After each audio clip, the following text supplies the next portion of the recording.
Welcome to another episode of Rallotech Sports Health and Fitness Podcast.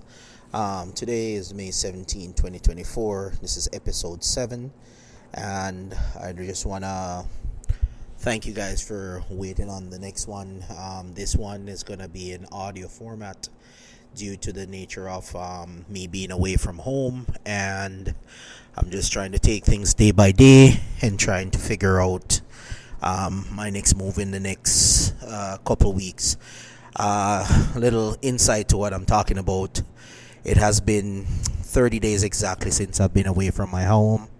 I haven't slept in my own bed for 30 days. I've been dealing with a family emergency that have me away from my house, an hour and a half to be exact, away from my house, and I haven't slept in my own bed for over 30 days. So I just want to be transparent and let you guys know, like, right now I'm just dealing with a lot, but I'm still want to try to produce good content and give you guys, the real, as they would put it, give you the real, the mental health of my podcast is still a part of health, right? So I try to strive myself on being real with the audience and try to give you guys the nitty gritty, as they would call it, because it's I'm not one of these YouTubers or one of these people that do podcasts that's gonna be fake. I'm gonna give it to you real and no fake sauce, to say the least.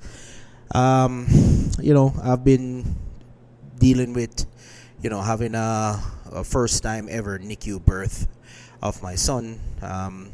Was born on April 19th, but we were there 2 days before my wife gave birth, and I can tell you that you can go through 5 different pregnancy, and this is my wife, that is, and you have 5 different experience, and I gotta tip my hat to her, because it's like, while she was going through her moment during her pregnancy there, I was just praying and asking God to please make sure we have a healthy wife after giving birth, and be healthy to the point where you can be back on your feet in a couple days, and we're gonna weather this storm that we're going through right now with our son. But you want to make sure that your wife, your better half, is strong going into this storm. And I feel like the captain of the ship going through the storm, and I gotta watch out for any tide that's gonna knock the boat right over into the depths of the sea. Like, that's literally what it feels like. And to be honest with you, I can tell you this. I feel as if if I was taking it as, oh, I'm alone in this, nobody cares, and kind of that self-pity mentality, I wouldn't feel the way I feel going through my storm. If I take it that way, like, I would feel as if nobody cares. I'm at the point where I don't know if I'm ever gonna be the same person at the end of this.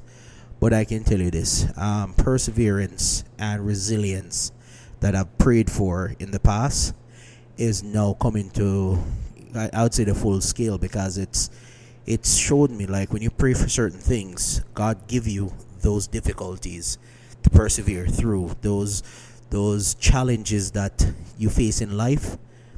God give you those difficulties so you can keep your head high, still believe in God at the end of the day, and power through whatever you're facing.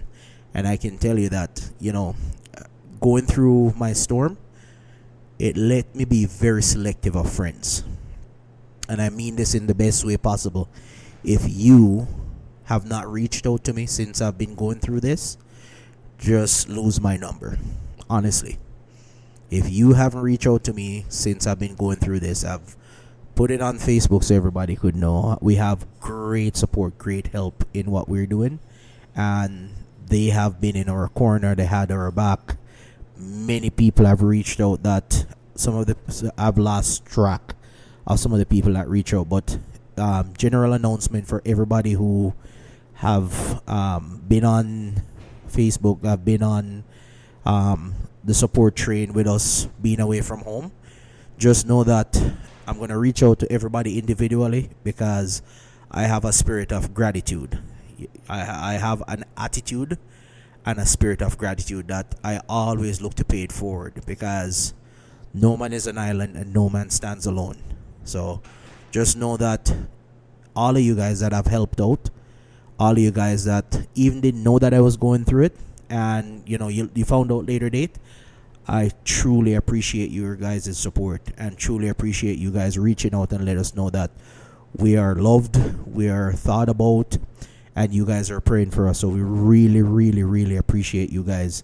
And just know that God has put us here for a reason, and I know that we'll pay you back tenfold, because this is what people need when you're going through your difficulties and you're going through your storm. You need people to be in your corner and be like, hey, don't worry, God has put this on my spirit to help you and bless you guys while you're down.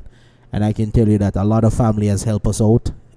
Even people that I work with them casually for my part-time job, and they've reached out and let me know that look, I didn't know before, I know now, I'm going to do something about it. So I really appreciate you guys doing that.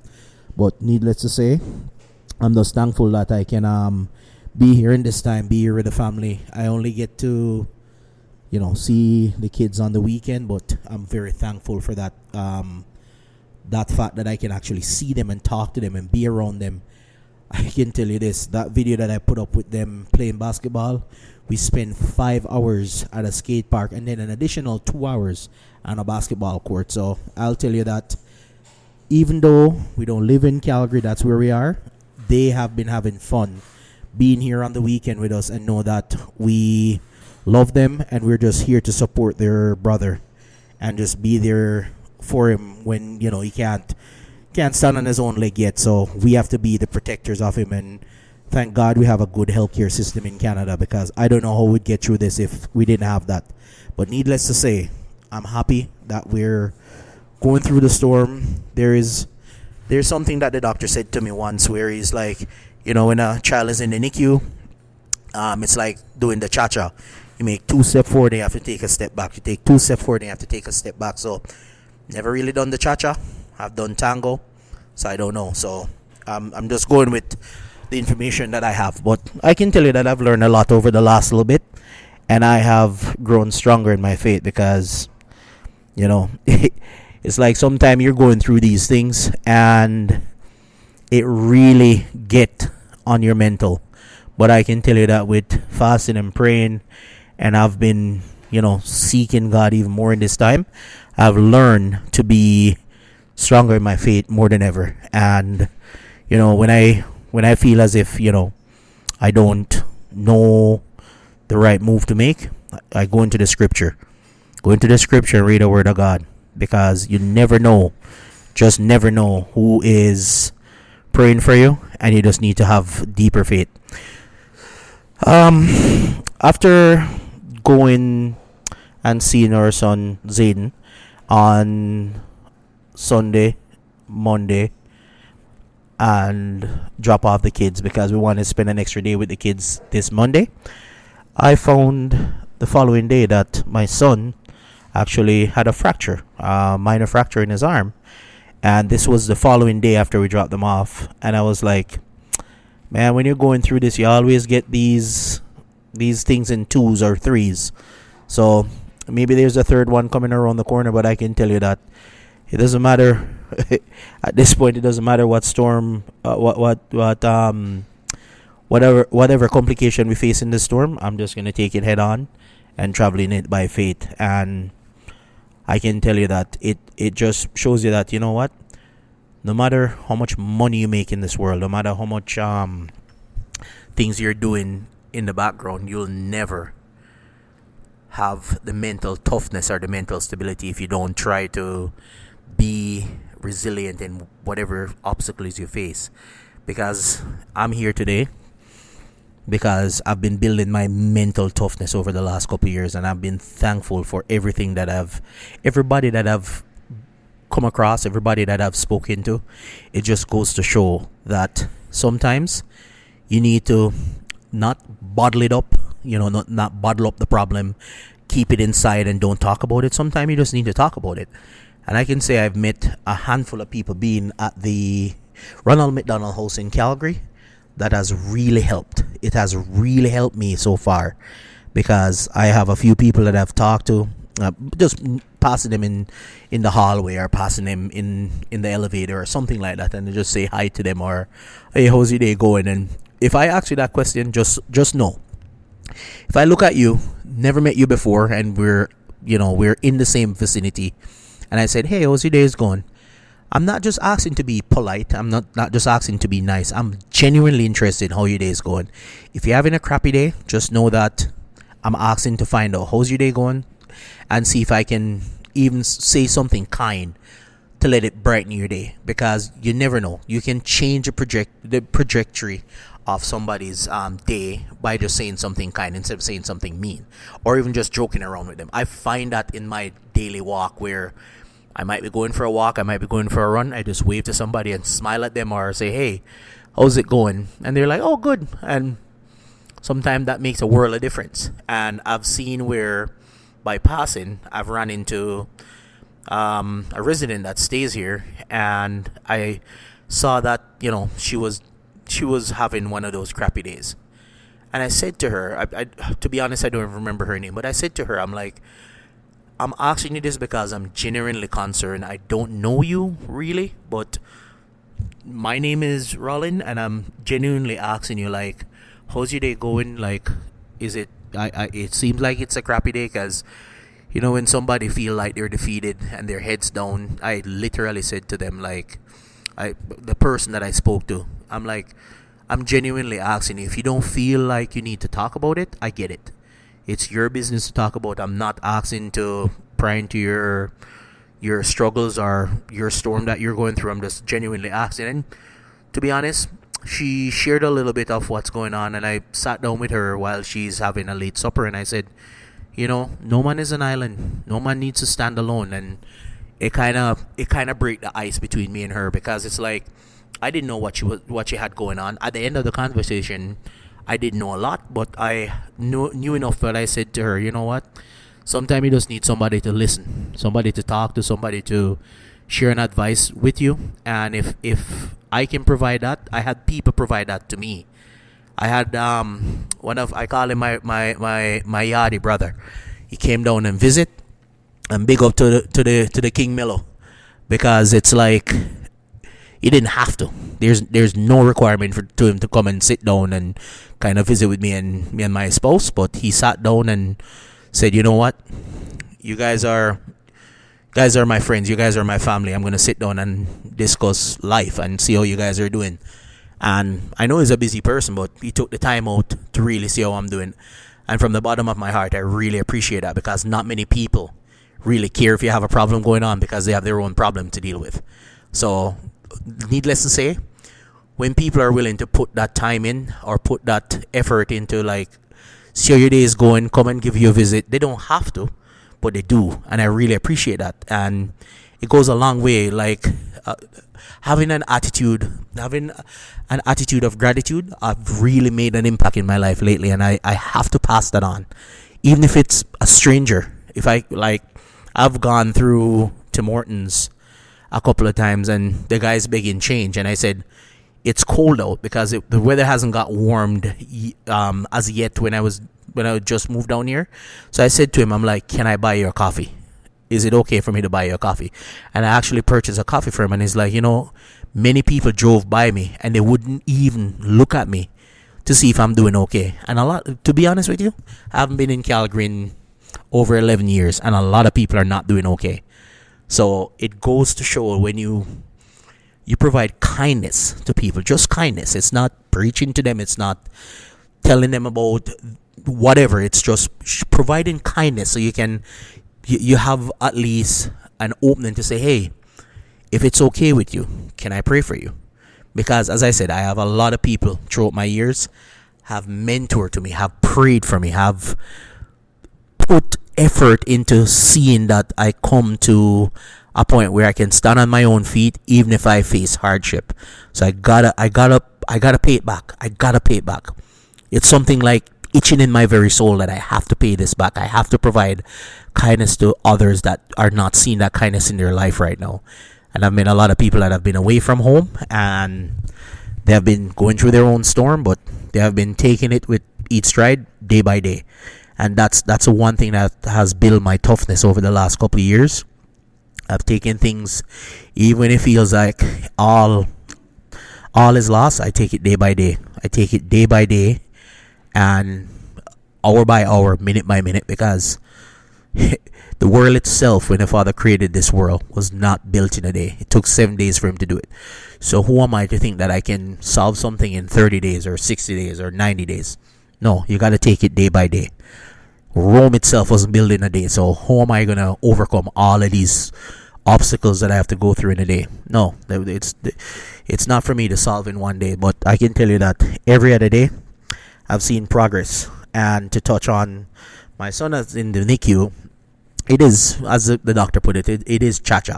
He is doing better. He is growing. He is, recognizing her voice. And I can tell you that this is one of the things that the Father created this for a reason. When I do skin to skin with my son, it is almost like he takes another comfort level that the father has given between the mom and the dad when they have skin to skin with their child. I instantly feel as if I'm taking the thing that put you to sleep is melatonin. Yeah, melatonin activate in the back of your mouth and you fall asleep. It almost feels like as soon as I do skin to skin with my son in the NICU, it's almost like I instantly feel like I want to go have a nap. And it just, like, I was talking to him for over an hour yesterday, and I was like, just listen, you might be small now, but you're going to be 6 foot tall, or even 6'2", 6'4". You're small for only a moment, and in no time, you're going to be super tall, and you're going to grow and show everybody that you're faster than them, you're taller than them, and you're going to be stronger than them. And don't let this little obstacle when you're born is going to define who you are. You're going to be a strong Morris boy. And just know that mom and dad is here for you through thick and thin. And no matter what obstacle you face in life, just know that your parents went to bat for you from the very day you were born. And that to me is showing that parents that really love their son, and I know I'm not the only parent that love their kids like this, but a parent that love their son and love their daughters. I told my older siblings and I sat them down and give them the real truth. I'm like, I'll die for what is mine. I'll lay down my life for what is mine and what is truth, and leave my kids with a legacy that many people don't do that for their kids these days. And I can tell you, as a God-fearing man, I don't care what the outside noise is going to be, but in my household, I make sure that my kids know that both mom and dad will die for them. They'll lay down their life for them just to make sure they will pass the worst. My mom always say this to me. I had to make sure that if I'm going to leave the house, I got to make sure my kids pass the worst. If I pass away tomorrow or the next day, this is what my mom said to me as a youth. She wanted to make sure that her kids pass the worst. And a lot of people don't look at life these days after having kids. They look at it as a burden.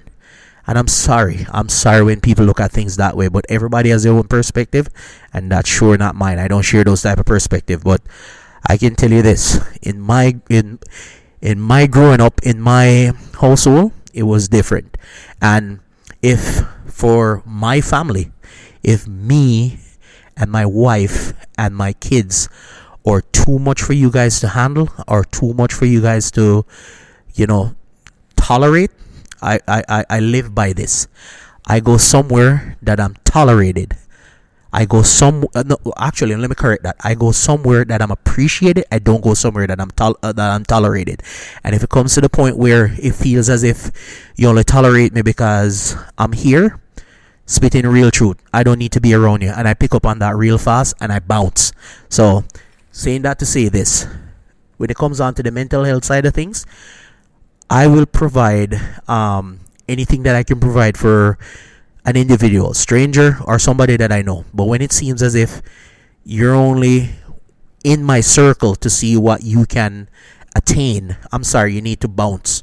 and I'm gonna give it to you real.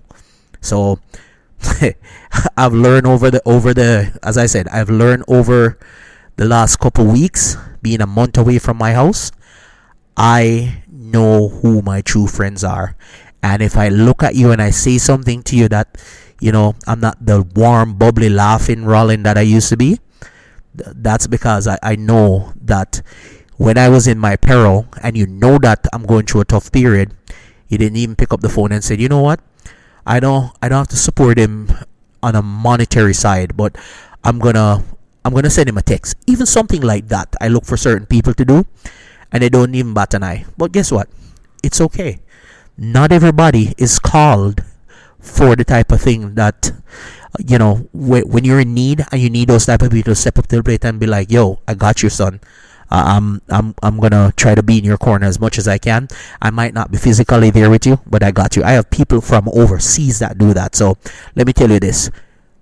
Again, for the mental health side of things, if you fit in that category, please, just because you follow me on Facebook and you think that all is nice and all is great, lose my number and don't reach out to me on Facebook, because those people that fit that category are all going to be blocked and deleted from my Facebook. So, that's just protecting my mental health is my mental wealth.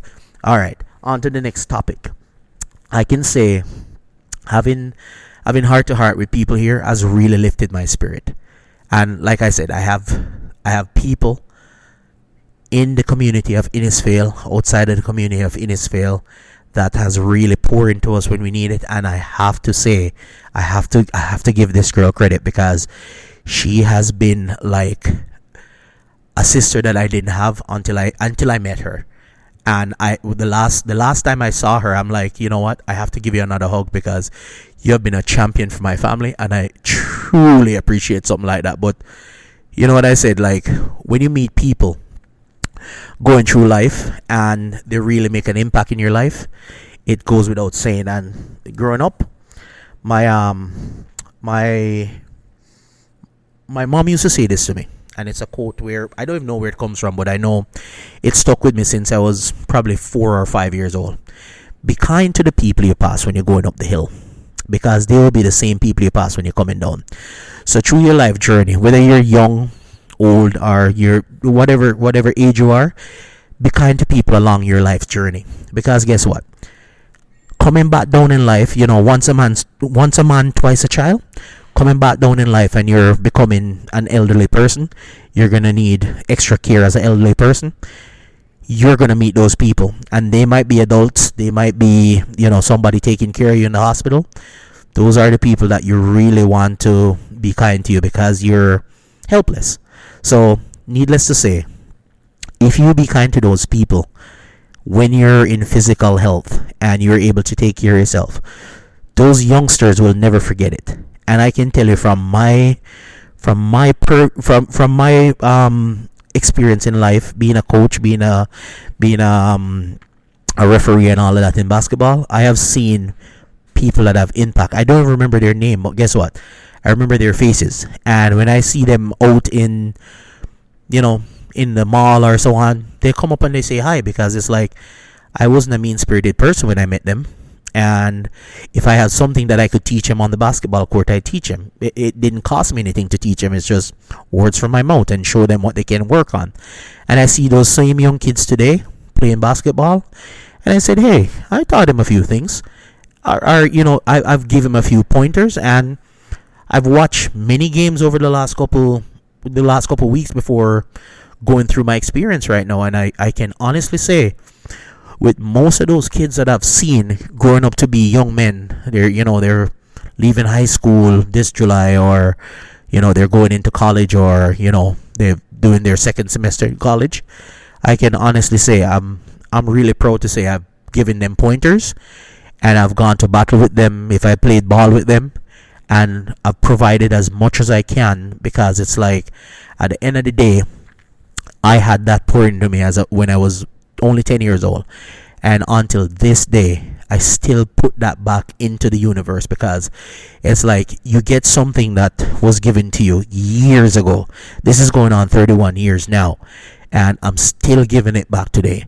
That's to show you that I have a spirit of attitude where wait, how did I put it? A spirit of gratitude towards each attitudes that I provide people. So this podcast is really focusing on not just the physical sport side of things, not just health and wellness, but also the mental health side of things. And as I said in previous podcasts, if you ever need to reach out to me and need to sit down and have a conversation with me, even go for coffee, the number is 403-585-6100. Rollo out, and thanks for tuning in. Have a good day.